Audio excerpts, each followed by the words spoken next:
Hello everyone. Welcome to Introduction to Marketing.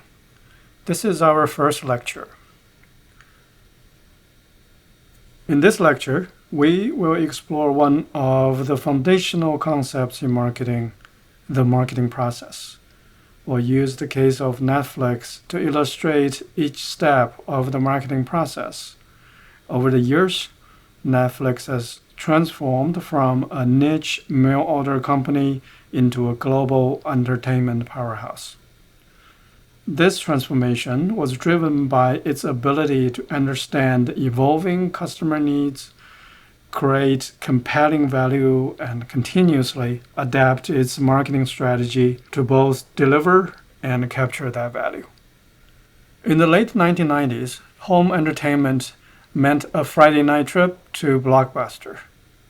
You drove to the store, browsed the shelves, hoped the movie you wanted was in stock, and then return it within a couple of days or pay late fees.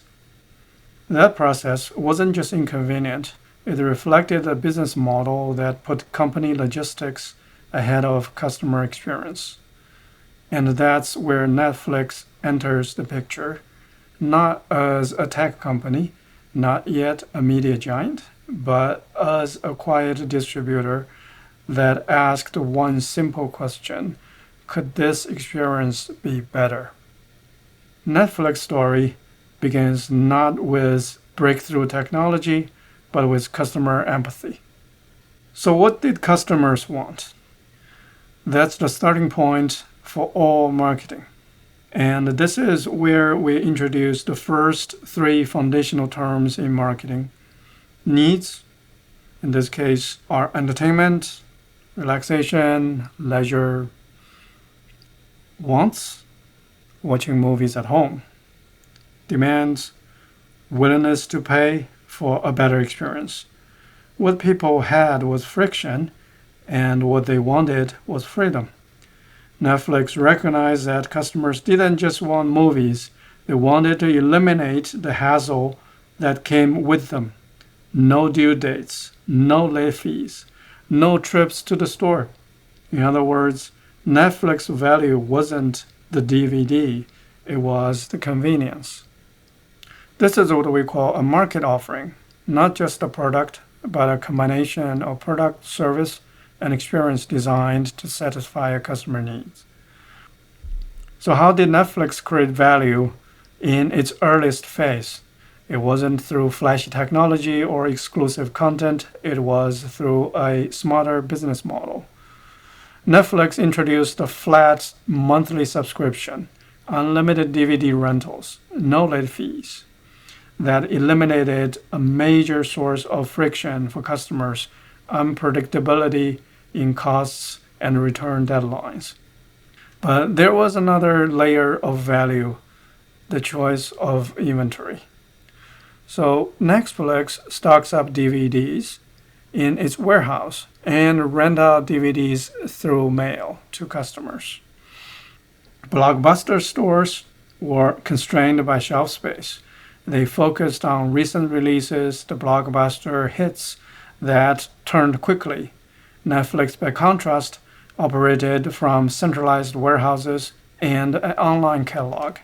This enabled what we call the long tail, thousands of niche and old titles that wouldn't make sense to stock in a retail store. That gave customers something new, depth. You could finally rent foreign films, indie documentaries, obscure series, without worrying about local availability. So Netflix created value in two fronts. It removed pain points, late fees, limited selection, and it offered greater choice through digital scale. This is a classic case of how technology and logistics, when paired with customer insight, became a value proposition. It wasn't just we deliver DVDs. It was you will get more of what you want with less hassle for one predictable price. But delivering that promise wasn't easy. Netflix had to build a logistics operation behind the scenes, regional warehouses, real-time inventory systems, and a robust website that helped customers manage their movie queues. This is where operational capability becomes part of marketing. Because if the product doesn't arrive or arrive late, the value is lost. Netflix invested in what marketers sometimes overlook: execution infrastructure, and that made their brand promise believable. When a company consistently delivers what it promises, it builds trust, and trust is the foundation of long-term customer relationships. Fast forward a few years, DVDs are still working, but the internet was catching up. Customers were getting used to digital immediacy: email, social media, YouTube. Suddenly, waiting 2 days for a DVD didn't feel convenient anymore. And that created a new kind of friction: delay. Netflix asked the same foundational question again: what do customers want now? And the answer was clear: video on demand. But early video on demand wasn't perfect. Studios often charged per title, selection was limited, file sizes were large, streaming didn't always work smoothly. Netflix saw another opportunity: apply its subscription model to digital. Unlimited streaming for a flat monthly fee, no per view charge, no ads, just click and watch. That was the second wave of friction removal, this time not from physical logistics, but from content access and the pricing simplicity. And here's a little strategic twist. At first, licensing streaming content was cheap. Why? Because major studios and TV networks weren't paying attention. They didn't see streaming as a serious threat, or they thought they can always catch up with snap of a finger. Netflix, as a result, acquired the rights to hit shows and classic films at bargain prices. That window didn't last long, but it gave Netflix the head start it needed. So again, Netflix created value by understanding emerging needs, removing hidden friction in the digital space, and leveraging timing before competitors caught on. That's not just execution, it's marketing foresight, a key marketing capability. Streaming gave Netflix a new superpower: data. Now it could track not just what customers rented, but what customers watched, and when they paused, when they skipped, when they binged. That insight transformed how it managed relationships. It enabled personalized recommendations, tailored thumbnails, better forecasting of demand. In marketing terms, this is customer relationship management, but not through call centers, through the product experience itself. Netflix became a relationship company disguised as a media platform. And those relationships weren't one size fit all. They were individual, adaptive, and data-driven. Let's shift from value creation to value capture. Netflix charges a monthly fee. That's straightforward. Behind the scene, the real engine is something deeper: customer lifetime value, or CLV. Netflix doesn't want you to subscribe for 1 month. It wants to keep you for 5 years. Every algorithm tweak, every content investment, every UX update, it all aimed at increasing CLV by reducing churn. And when you multiply that value across millions of users, you get customer equity, the total combined lifetime value of the customer base. It's not just a finance metric, it's a marketing one. It tells you what your relationships are worth. At this point, Netflix was no longer a scrappy distributor. It was the dominant player in streaming, but dominance attracts competition. Amazon launched Prime Video, Hulu expanded, Disney, HBO, and Apple followed, bringing deep libraries and big budgets. The core product, streaming licensed content, was becoming commoditized. Everyone had a slick interface and recognizable shows. Netflix faced a new strategic threat.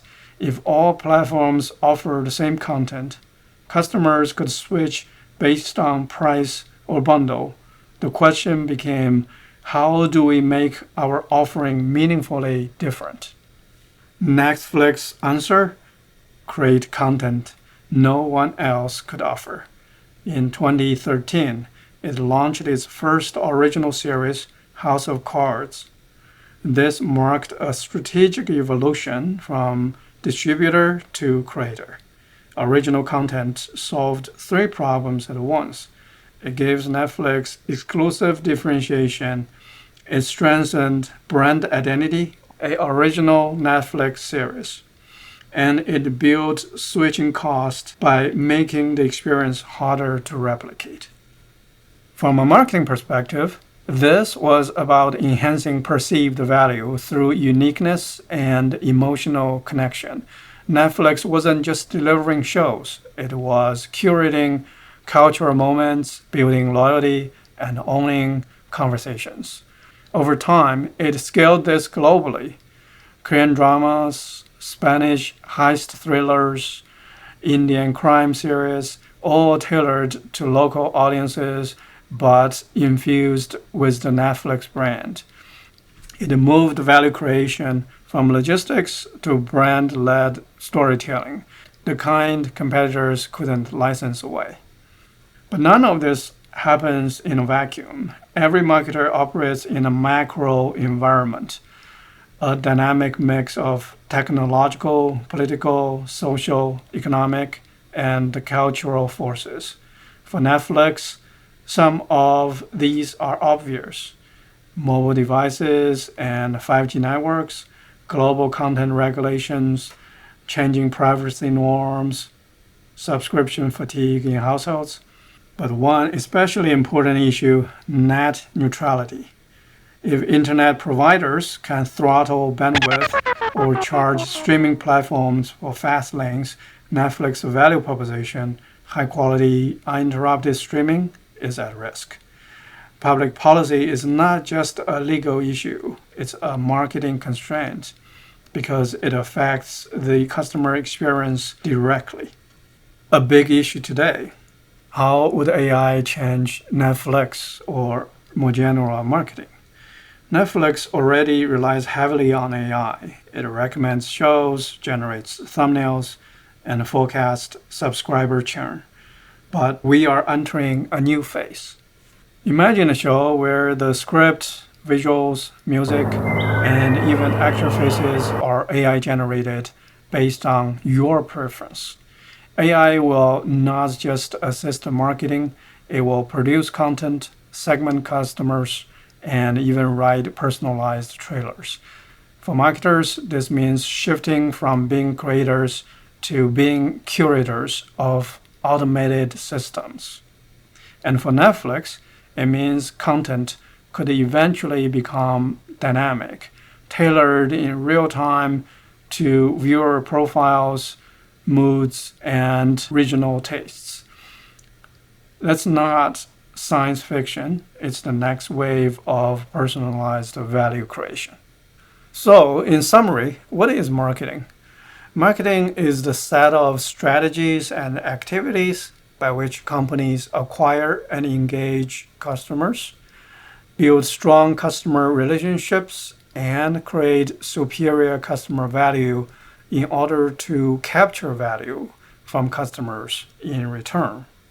And as we have just learned from the Netflix example, every element here described in the definition for marketing has appeared as part of Netflix's strategy in the market. Let's now connect all the dots. Simply speaking, the marketing process is to first create value for customers and then capture value from customers. More specifically, everything we have explored today, from Netflix early DVD models to its future AI-generated storytelling, maps onto a 5-step marketing process. First, what do customers need and want? To understand the marketplace and customer needs. Second, how do we create such value?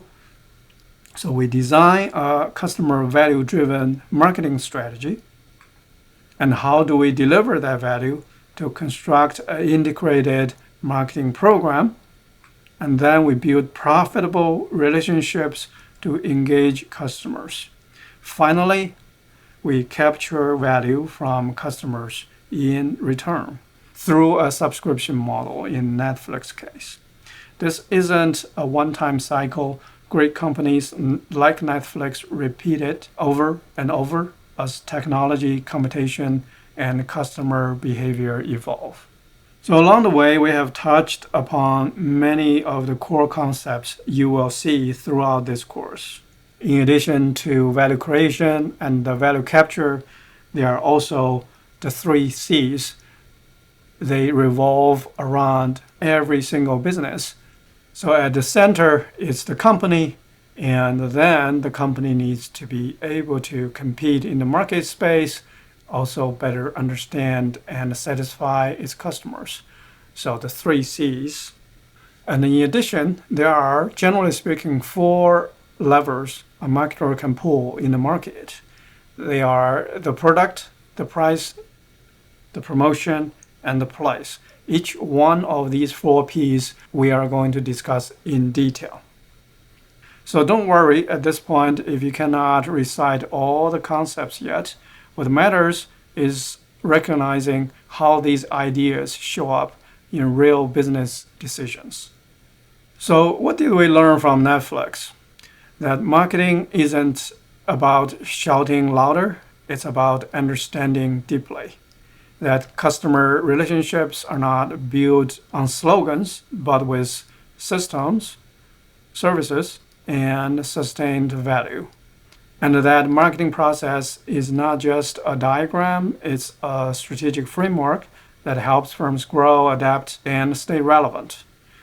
Please read Chapter 1. The quiz will focus on the fundamental concepts, but more importantly, you'll need that foundation to go deeper. And when you read the textbook, please pay attention to the key concepts listed here. And in our next lecture, we'll explore marketing strategy and marketing environment, the forces that shape how firms like Netflix make decisions. That's all for this week. Thank you, and keep up the good work.